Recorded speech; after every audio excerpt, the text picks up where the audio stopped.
Hello everybody, it's Tuna. I wanted to show you guys a new build that I've been playing for the last few days, and that is Poison Spark Occultist.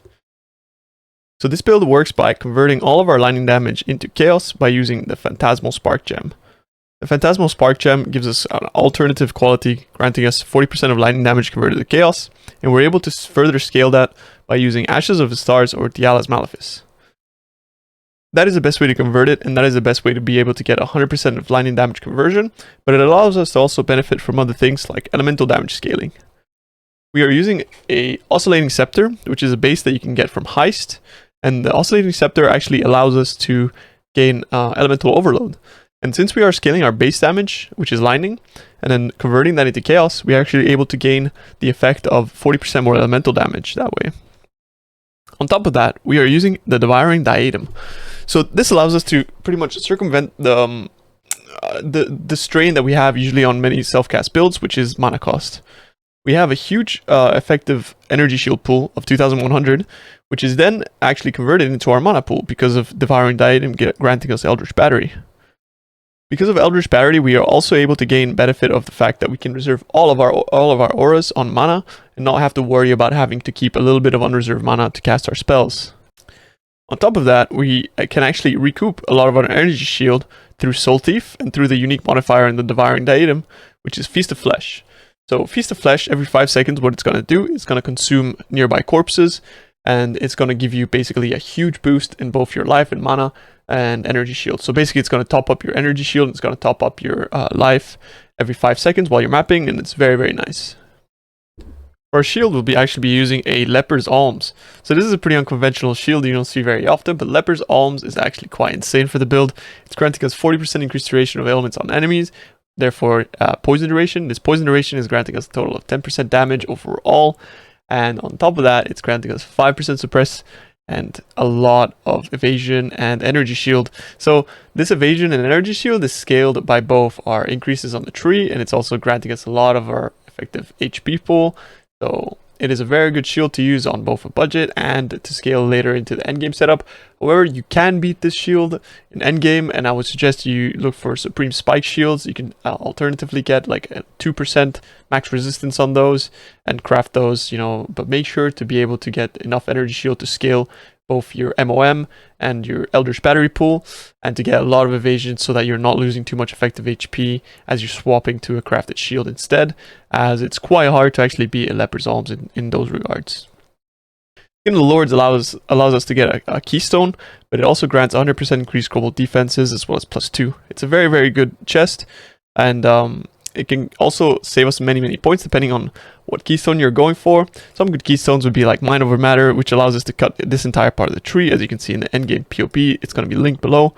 Alternatively, there can be other things that you can allocate, like Mage Bin would be a really good one. However, you need to actually, find the chest itself, which can be quite hard. So in the mid-range PoE, I included it with no keystone. Keep in mind that you should have the same colors as me, so 4 blue, 2 green, although you can also get away with having 1 red if you wish. Instead of Deadly Ailment, you could go for an Empower support or a Cruelty, but do not use Cruelty with Deadly Ailment since you won't be able to get max effect of it. Just keep that in mind. Another thing about this build is that we can gain full effectiveness as Ashes of the Stars, but we can also, on a low budget, use Diala's instead. So we actually don't lose much damage over Diala's. The thing that we do lose a little bit is our effective HP pool, because we are losing 100% global defenses. Therefore, our evasion and our armor is getting scaled down a little bit, but that allows us to play the build on a low budget. So what Diala's does is it gives you 30% quality to your gems. So what it does is it puts Phantasmal Spark at 50% quality, granting us 100% of lightning damage converted.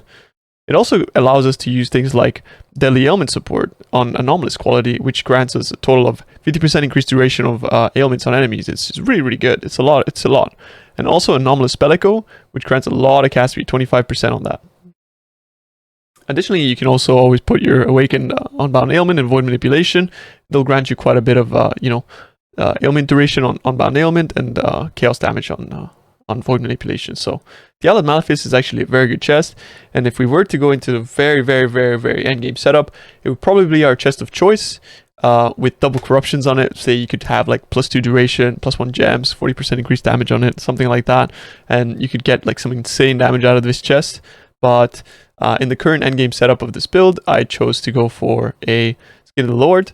That is because it can actually save us many points to, you know, not have to pass to Mind Over Matter, and basically 5 points there that we can allocate somewhere here and be more effective with our points. But yeah, the build plays really well because it's quite fast. It's quite tanky as well. Like, it feels good in maps. You have like a pretty good effective HP pool of like about 2k ES, 4k life, so that's about like 6k or so that you're gonna have. And it has a lot of armor and evasion. It uses Grace Determination, and you're on top of that you're using Molten Shell. So with Molten Shell, you know, you won't be really dying. On top of that, we use a Watcher's Eye that gives us a vitality gain on hit. On Spark, that's pretty insane because we hit so many times per second. It's going to keep us topped up all the time while mapping. And on top of that, we also have the Death Rush Amethyst Ring. So the Death Rush grants us life on kill as well as adrenaline. And if you can see here, if we tick it, not only does it give us physical damage reduction, but it also gives us a ton of damage, a ton of movement speed, and a ton of cast speed. So that gives us really a lot of damage, an extra 1 mil on a singular spark. And, you know, it feels really good in maps. So as long as you're killing, you're going to be granting a lot of effect. But if you do want to go for a more bossing setup, obviously you can change that out for something else. As well as this cluster jewel right here, which I only got for projectile speed.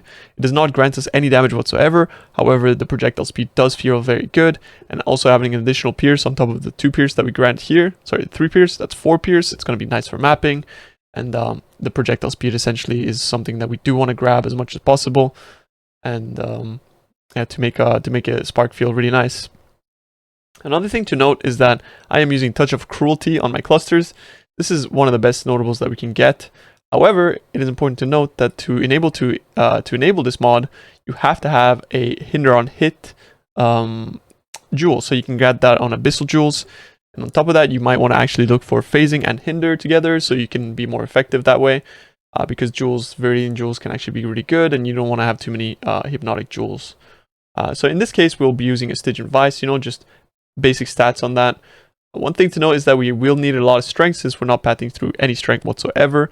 You will need to actually grab a bunch of strength on either your belt or your ring or your amulet, wherever you can. And another thing that you do need is to have a T1 suppress roll on your boots. That way we can actually cap our suppression this way. Otherwise you will actually need to potentially grab this cluster as well, which is very costly in terms of passive skills. So do keep that in mind as something that you want to look for on your boots. Other than that, the build is using a lot of uniques. It's going to be a little bit of a strain to get all of your elemental resistance. It's something that you do need to fill out on either your jewels, your belt, your ring, your amulet, or your boots. So try to get as much resistance on that as possible. Make sure you POB your build before you're actually putting everything together to make sure you're actually reaching enough resistances and enough of everything really to get the build working together. It does quite alright on bosses. It's not the best. It does pinnacle bosses. It is not a good uber killing build. So if you're looking to do boss killing and things like that, it is not a build for you. But you can kill pinnacle bosses on this with Height of Hubris. I have done so. It's just there's some mods that you might want to look out for, like for example, no regen or less recovery or avoid poison. So make sure the roll goes off whenever they roll, and be careful as well as Fizz's extra modifiers, as they can be very detrimental to our build's defenses and completely like just destroy us basically, as we do not have like a crazy amount of elemental damage reduction. Yeah, that is a Poison Sparker. I think as a second build this league, it's very good. I think you can make this on varying budgets, so it's quite good to be able to sort of have a second build that you get into with an entry-level budget and then work your way up to an endgame setup. I've made 3 POBs that you can take a look at. The endgame setup is going to end up having, you know, insane items like a Headhunter and things like that, and you're going to have to fit more of your resistances on less items. And I've done so by using Forbidden Flesh and Flame with Commander of Darkness, which is a Necromancer node. You see right here, which gives you 30% elemental resistance, 30% damage, and a lot of cast speed. So the cast speed is going to make our build feel much nicer. It is important to note as well that you could use Mistress of Sacrifice with a trigger weapon to be able to use an offering to give you cast speed that way. So if you wish to go that way, that is also a way that you can actually fill out some cast speed. Although I would decided to go for Commander of Darkness instead, since we are using a lot of auras on this build. We were able to fit so much with Devouring Diadem and Enlighten and things like that, so that we actually were able to get a lot of effectiveness out of the increased cast speed per aura, as well as the increased damage and elemental resistance, making it much easier to itemize the character altogether. So yeah, in this POB I'm using a Mind Over Matter Skin of the Lords, and that sort of saves me from having to path to Mind Over Matter. Alternatively, as I mentioned earlier, you could get a Divine Shield. That would be pretty good as well, since that would give us a lot of recovery for energy shields, since we have about 24,000 armor on this. That should be pretty good. And we cap with Mage Bane. We grab all of these things instead. We grab the Wasting and the Mastery in there, so we grab a lot of dot multi that way instead of having to path the MOM. And we still have the same sort of recovery. Grab in there on a jewel, and we additionally increase our damage by increase our projectile speed by grabbing another streamlined aerodynamics cluster. If you do wish to maybe get more DPS and would rather have that over projectile speed and pierce, you can always change this cluster to one of these, Circling Oblivion and Septic Spells. That way you can get like a lot of damage. As you can see here, this one is an 8% damage node to poisons, and this one is a 4%. Septic Spells is not necessarily the best that you can get, but I feel like that cast speed is really important for making the build feel good. So I think it's a better node to get overall on your clusters. And there is many options that you can take. You can always check POBDB on your clusters to not have exactly the same notables as I do, but I decided to go this way. So you can always copy if you like, but if you like to maybe vary a little bit from what I did, make sure to check out POEDB and check out the modifiers that you can get on cluster jewels. There's a lot of really good ones, so you can deviate from what I've done and it'll be completely fine. And yeah, that is pretty much the build showcase and the explanation of how I've built it. For leveling this build, you can always go obviously with Hollow Palm. So you can level with Hollow Palm, or alternatively you can level with Spark. The way I did it is I leveled with Spark, and I basically just pathed out from here. Let me quickly set it up. Alright, so I leveled this build as Elemental Spark, and towards the later acts it started becoming a little bit hard to deal damage because I didn't really spec into too many damage nodes. But what I will do is I will path out through the spell damage. I'll grab Lightning Walker, and from there I will rush Elemental Overload. Now that I've grabbed these clusters, I am already dealing a lot of damage. Next, what I'll do is I'll go for the Mastery here, and I will do lightning damage with non-critical strikes is lucky. And now we're dealing a lot of damage for the early acts. And you're using Self-Cast Spark. You can grab some life there on the way, and from here you will start pathing towards the right and towards the top there. I will grab this whole cluster, basically, and that is pretty much all you need for the leveling experience. You'll grab the reservation there so you can fit more auras, and you go down here and you'll grab some life, and you can also path down here essentially to grab more life and things like that. But from there you can also go to Templar, grab this. So now that you have like a little bit more resistances and a little bit more damage, it's going to feel a little bit smoother. And from there you can path through here and grab Divine Judgment. So Divine Judgment is going to give us enough damage to basically clear the campaign, and at this point you should pretty much be feeling good and you won't be needing any more damage for the rest of the campaign. However, you're going to need a bunch of regret orbs to spec out of this, so keep that in mind. At some point you'll have to regret the whole tree and go for the tree that I have listed in the Path of Building. But yeah, this is probably what you'll be looking like at the end of Act 10, level 61. And I will link this below, but this is definitely not as smooth as if you were to level Hollow Palm, so I would recommend Hollow Palm over this. I just decided to level a Spark because I wanted to see what it was like.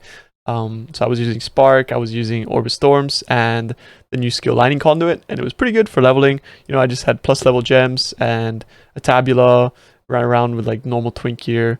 It felt pretty decent, so yeah.